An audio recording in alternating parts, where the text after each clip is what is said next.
तर विद्यार्थी मित्रांनो, आपण परत आलो सेकंड टर्म मध्ये ऑनलाईन क्लासेसला काय केली या ठिकाणी सुरुवात केली. त्याच्यामध्ये आपण 13 चॅप्टर पाहतो. कोणता? Profit loss. प्रॉफिट कोणाला म्हणायचं, लॉस कोणाला म्हणायचं याच्याविषयी आपल्याला माहिती आहे. प्रॉफिट म्हणजे काय, मराठीमध्ये त्याला म्हणलं प्रॉफिट म्हणजे नफा आणि लॉस म्हणजे काय त्याला म्हणलं तोटा. आता नफा आणि तोटा ह्याच्याविषयी तुम्हाला माहिती आहे. नफा केव्हा होतो, तोटा केव्हा होतो.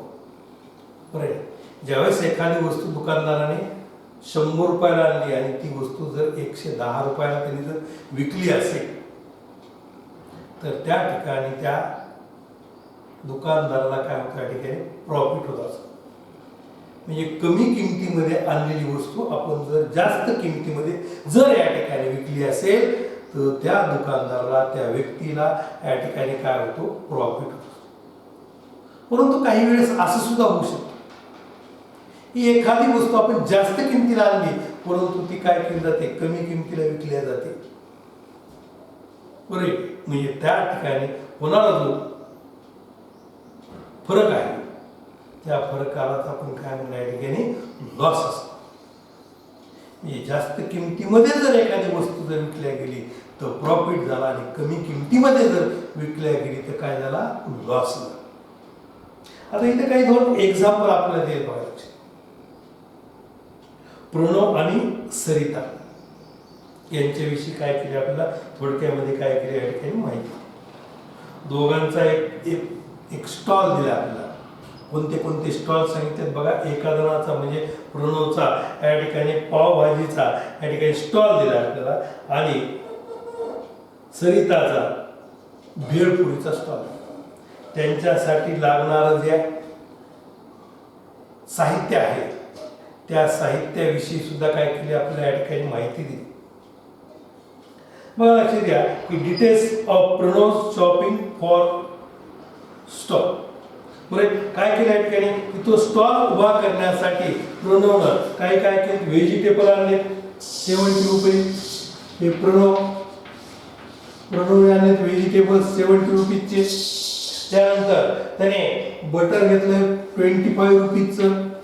त्यानंतर 45 रुपीजचा ब्रेड,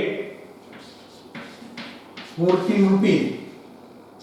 मसाला मिसलेनियस या ठिकाणी इतर साहित्य जे आहे आपला 20 रुपीज. अशा पद्धतीमध्ये त्यांनी काय केलं, पहिल्यांदा साहित्य काय केलं, खरेदी केलं आणि त्याच्यापासून त्याला काय करायचं, या ठिकाणी पावभाजी बनवायची आहे. मग काय आलं तर सगळी जी आयटम्स आहेत त्यांची जी मांडणी जर या ठिकाणी खरेदी जर झाली पाहिजे आपण तर किती रुपये झाले बघा. लागतील 5 आणि 5 10 आणि 4 किती झाले, 14, 7 4 1 2 1 3 4 8 9 10 आणि किती झाले, म्हणजे 174 रुपये झाले टोटल. आता इकडे जर पाहिलं आपण सरिताने काय केलं बघा. लक्षात घ्या की भेळपुरी तयार करण्यासाठी लागणारे जे काही आयटम्स आहेत ते आयटम घेतले बघा. लक्षात घ्या 20 रुपीजचा घेतला आयटम. त्यानंतर स्पून्स 10 रुपीजचे घेतले. 30 रुपीजची काय चटणी, 50 रुपीज ते पपड राईस आणि ओनियन्स 20 रुपीज आणि मिसलेनियस काय 60 रुपीज. असे टोटल काय केलं त्यांनी त्या भेळपुरीसाठी तरी त्यांनी काय केले, आयटम खरेदी केले. आता तिला किती रुपये लागले तो पाव बघा. लक्ष द्या 0 6 + 2 8 8 + 5 13 13 + 3 16 17 18 19 190. किती रुपयाचे, 190 रुपयाचे काय केले या ठिकाणी त्यांनी खरेदी केली. म्हणजे प्रणवनं काय केलं की पावभाजी बनवायची म्हणून त्यांनी 174 रुपयाची खरेदी केली आणि सरितानं 190 रुपयाची खरेदी केली. जास्त खरेदी कोणी केली, सरितानेच केली. प्रणवने काय खरेदी केली. परंतु काय झालं बघा. लक्षात द्या the amount Pranav gained through his sale. प्रणवला त्याने सेल केल्यानंतर, विक्री झाल्यानंतर त्याला किती रुपये मिळाले बघा. लक्षात द्या 160 रुपीज. सेल किती, 160 रुपीज. बरे, सेल किती रुपीचा, 160 रुपीचा. आणि सरिताचा जो सेल आहे तो किती रुपीचा बघा लक्षात घ्या. सरिताचा जो सेल आहे तो 230 रुपीचा आहे, 230 रुपयाचा. म्हणजे ह्याच्यावर आपल्याला लक्षात येईल की प्रणवने खरेदी केलं की 174 रुपयाचं सामान खरेदी केलंय. खिशातून त्याच्या 174 रुपये गेले ऑलरेडी. पण ज्यावेळेस त्याने स्टॉल लावला, ज्यावेळेस त्या स्टॉलमध्ये त्याची पावभाजीची विक्री झाली, त्यावेळेस त्याच्या खिशामध्ये, त्याच्या हातामध्ये किती रुपये आले? 160 रुपये. म्हणजे त्याने किती रुपये टाकले होते? किती रुपये सामान? 174 रुपये सामान आणून 160 रुपयाचंच काय झालं त्याला मिळाले. म्हणजे त्याला कमी पैसे मिळाले. म्हणजे इथं काय झालं? आपण काय म्हणतो इथं त्याला झाला लॉस. बरोबर आहे. म्हणजे त्या ठिकाणी प्रणवला झाला काय? लॉस. करेक्ट. आणि इथं सरिताने काय केलं बघा लक्षात. 190 रुपयाचं सामान आणलं आणि भेळपुरी तयार केली, स्टॉल लावला आणि त्याची विक्री झाली 230 रुपयाची. म्हणजे जी विक्री आहे, जो सेल आहे तो काय? ग्रेटर आहे, जास्तीच आहे. म्हणजेच या ठिकाणी काय झालं? प्रॉफिट झाला. सरिताला काय झाला? प्रॉफिट झाला. परंतु प्रणवला काय झाला? लॉस झाला. कारण की या ठिकाणी कमी पैसे मिळाले, लॉस झाला. इथं काय झाले? जास्त पैसे मिळवले. याने गुंतवणूक केली 190 रुपयाची आणि विक्री झाली 230 रुपये. म्हणजे जास्तीचे पैसे आले, म्हणजेच काय झालं? प्रॉफिट झाला. परंतु प्रणवने 174 रुपयाची गुंतवणूक केली आणि त्याला पैसे आले 160 रुपये, म्हणजे कमी पैसे आले, म्हणून काय झालं? लॉस झाला. आणि सरिताला काय झालं? प्रॉफिट झालं. म्हणजे आपल्याला एवढं लक्षात यायला गरजेचं आहे की प्रॉफिट केव्हा होतो आणि लॉस केव्हा होतो. ज्यावेळेस आपण जास्त गुंतवणूक करतो आणि कमी पैसे येतात त्यावेळेस काय होतं? या ठिकाणी लॉस होतो. आणि आपण कमी गुंतवणूक करतो आणि जास्त पैसे मिळवतो त्यावेळेस काय होतं? या ठिकाणी प्रॉफिट होतो. How much did Pranav spend in all, why is he so disappointed? आणि तो डिसअपॉइंटेड झाला, त्याचं. आणि या ठिकाणी दुःखी झाला, आपण म्हणून झाला. आणि how much did Sarita spend on her भेट? सगळी स्पेंड किती रुपयाला खर्च केले? तर किती 190 रुपयाचा खर्च केला. आणि why does Sarita look so happy? बरोबर आहे नाही? कोणाचं साहजिक आहे, कारण की आपण जास्त पैसे गुंतवले, कमी पैसे मिळाले, म्हणजे साहजिकच प्रणवला काय झालं? या ठिकाणी दुःख वाटलं. परंतु सरिता काय झाली? या ठिकाणी आनंदी झाली, कारण तिला वाटलं की आपण कमी पैशामध्ये जास्त पैसे काय करू या ठिकाणी त्या स्टॉलमध्ये आपण मिळवू शकलो. म्हणून सरिता या ठिकाणी काय झाली? हॅपी झाली, आनंदी झाली. मग आता प्रॉफिट आणि लॉस विषयी आपल्याला माहिती. If Sarita had bought twice as much would she have gain twice as much? म्हणजे ह्याच्यापेक्षा दुप्पट काय करू शकते? जर तिनं या ठिकाणी गुंतवणूक केली तर त्याच्या दुप्पट तिला काय होतं? या ठिकाणी प्रॉफिट होतं. People do various kinds of jobs and earn money. Shopkeeper sells articles that people need. आणि आपला दैनंदिन व्यवहार चालवण्यासाठी आपल्याला ह्या उद्योगधंदा आपल्याला करणं गरजेचं आहे. They buy things from wholesale traders in large quantities and low rates. If cost less than printed price, when they sell things in retail in similar quantity, they charge a greater amount. If the selling price is more than the amount paid for it, there is a trend. It is called profit. म्हणजे ज्यावेळेस आपली selling price ही जास्त असते त्यावेळेस काय होतो? Profit होतो. म्हणलंय बघा, लक्षात द्या. If a selling price is more than amount paid for it, म्हणजे त्याच्यासाठी लागणारा जो पैसा आहे आपण जो गुंतवला त्याच्यापेक्षा जर जास्त आपल्याला अमाऊंट मिळाली तर काय झाला? त्या ठिकाणी प्रॉफिट झाला आपण असं म्हणतो. आणि जर आपल्याला या ठिकाणी कमी पैसे मिळेल आपण काय म्हणतो? त्या ठिकाणी लॉस झाला. म्हणजे आपल्याला काय लक्षात आलं बघा, लक्षात घ्या. या दोन्ही उदाहरणावरून प्रणव आणि सरिताच्या आपल्याला असं लक्षात झालं की प्रॉफिट केव्हा होतो? If selling price is less than cost price. Cost price आणि सेलिंग प्राइस कोणाला म्हणतो? खरेदी किंमत. जेवढ्या रुपयाला आपण खरेदी केलं त्याला म्हणून आपण कॉस्ट प्राइस, आणि सेलिंग प्राइस जेवढ्या रुपयाला विकलं त्याला काय म्हणून आपण या ठिकाणी सेलिंग प्राइस म्हणलं. म्हणून काय सांगितलं त्यांनी बघा, लक्षात द्या. If the selling price is less than the cost price. ज्यावेळेस सेलिंग प्राइस म्हणजे विक्री किंमतच कमी असते, कुणापेक्षा खरेदी किमतीपेक्षा त्यावेळेस काय होतो आपल्याला लॉस होतो आणि जर if the selling price is more than the cost price selling price he cost price पेक्षा मोठी असते त्यावेळेस काय होतं या ठिकाणी आपल्याला प्रॉफिट होतो म्हणून त्याचा काय केलं आपला फॉर्म्युला सांगितला बघा लॉस इज इक्वल टू काय म्हणून या ठिकाणी loss is equal to cost price minus selling price हा फॉर्म्युला आता आपल्याला अतिशय महत्त्वाचा आहे कधी लॉस होतो कधी प्रॉफिट होतो तो लक्षात आला असेल तुम्हाला लॉस इज इक्वल टू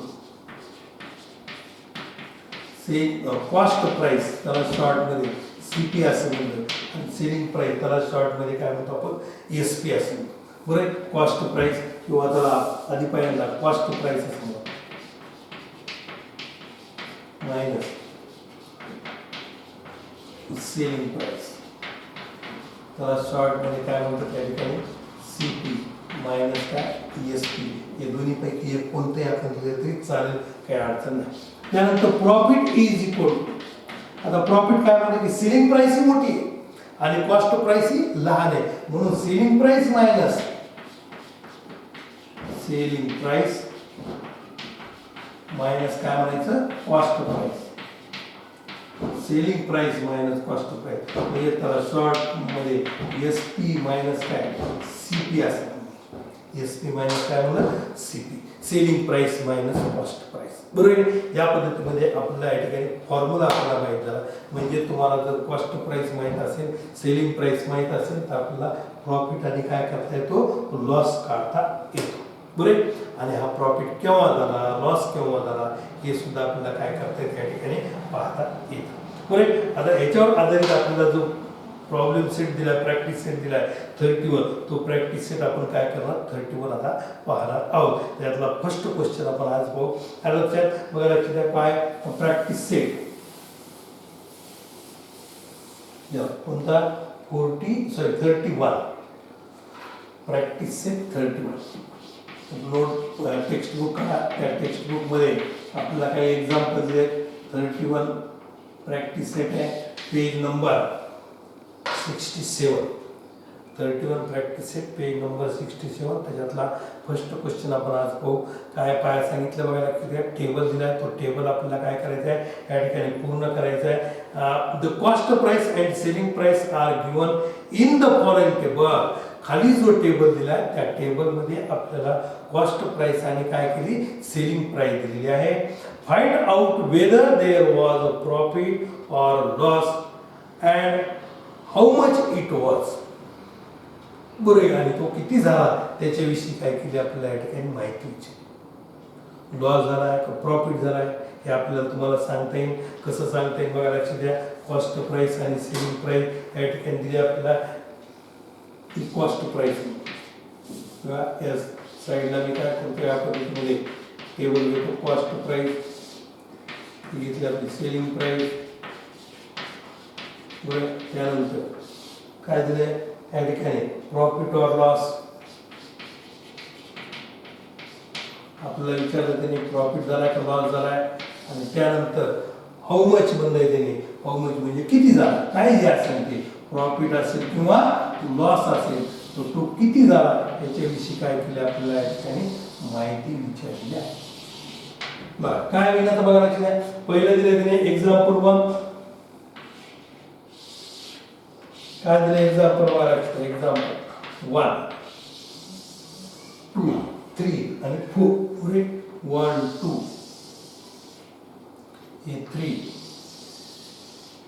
आणि हा काय 4 1 2 3 4 या पद्धतीमध्ये काय केलं आपल्याला एक्झाम्पल दिलेले आहे त्या एक्झाम्पल मध्ये कॉस्ट प्राइस आणि सेलिंग प्राइस आपल्याला सगळ्याची दिलेली आहे बरं 4500 4500 4500 selling price 5000 4100 cost price selling price 4090 rupees 700 cost price selling price 799 cost price 1000 आणि सेलिंग प्राइस आपल्याला 920 बरोबर आता जर या ठिकाणी जर पाहिलं तुम्ही तर काय करणार मला लक्षात घ्या आपल्याला आधी पहिल्यांदा फर्स्ट कॉलम आपल्याला एंटर घेऊन टाकू काय झालं की कॉस्ट प्राइस आणि सेलिंग प्राइस याच्यामध्ये पाहायचं, कंपॅरिझन करायचं. कॉस्ट प्राइस आणि सेलिंग प्राइस यांच्यामध्ये आपल्याला कंपॅरिझन करायचं. काय कंपॅरिझन करायचं की लहान कोण आहे, मोठा कोण आहे, जास्त कोण आहे, बरोबर आहे, कमी कोण आहे, या पद्धतीमध्ये ग्रेटर कोण आहे, लेस कोण आहे, बरोबर आहे. मग आता कोण ग्रेटर आहे, कोण लेस आहे, त्या ठिकाणी सेलिंग प्राइस मोठी आहे आणि कॉस्ट प्राइस लहान आहे. मग सेलिंग प्राइस जर मोठी असेल, सेलिंग प्राइस जर ग्रेटर असेल, तर आपण काय म्हणलं या ठिकाणी प्रॉफिट झाला, बरोबर. म्हणून इथे लिहिताना आपल्याला लिहायचं प्रॉफिट. काय झाला? प्रॉफिट झाला. त्यानंतर इथं जर पाहिलं आपण या ठिकाणी सेकंड एक्झाम्पल मध्ये, तर आपल्याला 4100 हे काय ग्रेटर आहे, म्हणजे हा काय कॉस्ट प्राइस आहे. मग कॉस्ट प्राइस ग्रेटर आणि सेलिंग प्राइस ही लेस आहे, म्हणजे कमी किमतीमध्ये जर त्याने विकला असेल तर या ठिकाणी त्याला काय झाला, लॉस झाला. आता इथं थर्ड एक्झाम्पल मध्ये आपण 700 कॉस्ट प्राइस आहे, सेलिंग प्राइस 799 आहे, म्हणजे 719 is greater than 799 is greater than 700. therefore selling price is greater than cost price, therefore it become profit. म्हणजे इथं काय झालं, थर्ड एक्झाम्पल मध्ये प्रॉफिट झाला. आणि फोर्थ एक्झाम्पल पाहिलं तर फोर्थ एक्झाम्पल मध्ये आता परत कॉस्ट प्राइस ग्रेटर दिले आणि सेलिंग प्राइस लेस दिले, म्हणजेच या ठिकाणी काय झाला, लॉस झाला. आता हे काढत असताना एक एक एक्झाम्पल आपलं सॉल्व्ह करावं लागेल. हे सॉल्व्ह करत असताना आता आपण जसं या ठिकाणी घेतलं कोणता 1 नंबर काय झाला, लॉस प्रॉफिट झाला. प्रॉफिटचा फॉर्म्युला आहे का, प्रॉफिट इज इक्वल टू काय, selling price minus cost is equal to काय, सेलिंग प्राइस 5000, कॉस्ट प्राइस किती 4500, 5000 मायनस 4500 बघा किती इज इक्वल टू 5000. म्हणजे प्रॉफिट किती झाला पहिल्या याच्यामध्ये, profit is equal to rupees 500, बरोबर. 4500 ची वस्तू त्याने 5000 रुपयाला विकली आहे. सेकंड नंबर मध्ये काय म्हणाले, काय झाला, लॉस झाला. म्हणजे आपला कोणता फॉर्म्युला लावला, लॉसचा. तो लॉस इज इक्वल टू काय, सीपी मायनस एसपी. उलट करायचं, सीपी ग्रेटर असणार इथं, बरोबर आहे. सीपी ग्रेटर आहे, किती आहे 4100 आणि इथे किती 4090, म्हणजे किती झालं 10 रुपीज, बरोबर आहे. 10 रुपीज या ठिकाणी काय झालं, लॉस झाला. लॉस इज इक्वल टू काय म्हणायचं बघा, लक्ष द्या, इज इक्वल टू रुपीज किती 10. थर्ड नंबर मध्ये पाहू काय दिले बघा, लक्ष द्या, प्रॉफिट दिले सुद्धा. मग आपला प्रॉफिटचा फॉर्म्युला काय, प्रॉफिटचा फॉर्म्युला आपण पाहिला, प्रॉफिटचा formula profit is equal to परत SP minus CP, SP minus काय सीपी. बघा एसपी किती आहे 799 आणि सीपी किती 700, म्हणजेच काय झालं 99. परत इथं आपल्याला काय झाला, प्रॉफिट झाला. काय profit is equal to rupees 99, बरोबर. आणि फोर्थ नंबर पाहून आपण बघितलं काय करायचं, या ठिकाणी काय झाला, लॉस झाला. फॉर्म्युला काय लॉसचा, loss is equal to CP minus SP, CP minus SP. मग सीपी म्हणजेच काय तुम्हाला आता सांगितलं मी शॉर्ट मध्ये आपण लिहितो सीपी एसपी. सीपी म्हणजे कॉस्ट प्राइस आणि सेलिंग प्राइस म्हणजेच काय एसपी, किंवा एसपी मीन्स सेलिंग प्राइस. आता सीपी किती लिहितं बघा, लक्षात 1000 आणि सेलिंग प्राइस 920, म्हणजे किती झाला बघा, लक्षात यांचं सबट्रॅक्शन करावं लागेल आपल्याला 80 रुपीज, बरोबर. किती 80 रुपीज, म्हणजे loss is equal to rupees किती 80 रुपीज. मग आता हे काय करायचं, हे जे आपलं आलेलं उत्तर आहे ते आन्सर आहे ते काय करायचं, आपण टेबल मध्ये फिलअप करून टाकायचे, भरून टाकायचे. हे 500 रुपीज 500, इथं रुपीज किती आहे 10 रुपीज, 99 रुपीज 80. या पद्धतीमध्ये आपण या ठिकाणी काय केलं, टेबल पूर्ण केलं. आजचा दिवस आपण काय घेतला, फक्त आपलं प्रॉफिट कुणाला म्हणायचं, लॉस कुणाला म्हणायचं. प्रॉफिट कोणत्या एक्झाम्पल मध्ये झाला, लॉस कोणत्या एक्झाम्पल मध्ये झाला हे आपल्याला कळणं गरजेचं आहे. प्रॉफिट केव्हा होतो, ज्यावेळेस सेलिंग प्राइस ही ग्रेटर असेल कोणापेक्षा, कॉस्ट प्राइस पेक्षा, त्यावेळेस निश्चितच त्या दुकानदाराला, त्या व्यक्तीला काय होतं, या ठिकाणी प्रॉफिट होतो. आणि ज्यावेळेस लॉस केव्हा होतो, ज्यावेळेस एखादा दुकानदार वस्तू काय करतो, जास्त किमतीमध्ये आणतो परंतु ती वस्तू त्याला कमी किमतीमध्ये विकावी लागते. बरोबर आहे, म्हणजे जास्त किमतीमध्ये आणलेली वस्तू कमी किमतीमध्ये विकावी लागते. म्हणजेच आपल्याला या ठिकाणी काय म्हणावं लागतं, cost price is greater than selling price. बरोबर आहे, या एक्झाम्पल मध्ये काय होतं, लॉस मध्ये की cost price is greater than काय सेलिंग प्राइस असते आणि त्यावेळेस काय होतो, लॉस होतो. हे दोन्ही आपल्याला इथं महत्त्वाचं आहे, तेवढं कळणं गरजेचं आहे. आणि त्यावर आधारित आपल्याला काय केलं या ठिकाणी, प्रॅक्टिस सेट 31 जो आहे त्याच्यातला फर्स्ट क्वेश्चन दिलाय, तो टेबल आपल्याला काय करायचं होता, फिलअप करायचा होता. लॉस कुठं झाला, प्रॉफिट कुठं झाला आणि किती लॉस आणि किती प्रॉफिट झाला हे आपल्याला काय करायचं, त्याच्या फॉर्म्युल्यावर आपण काय केलं या ठिकाणी पूर्ण टेबल करून टाकला. त्यानंतर पुढील लेक्चरमध्ये आपण काय करू, पुढील एक्झाम्पल पाहू.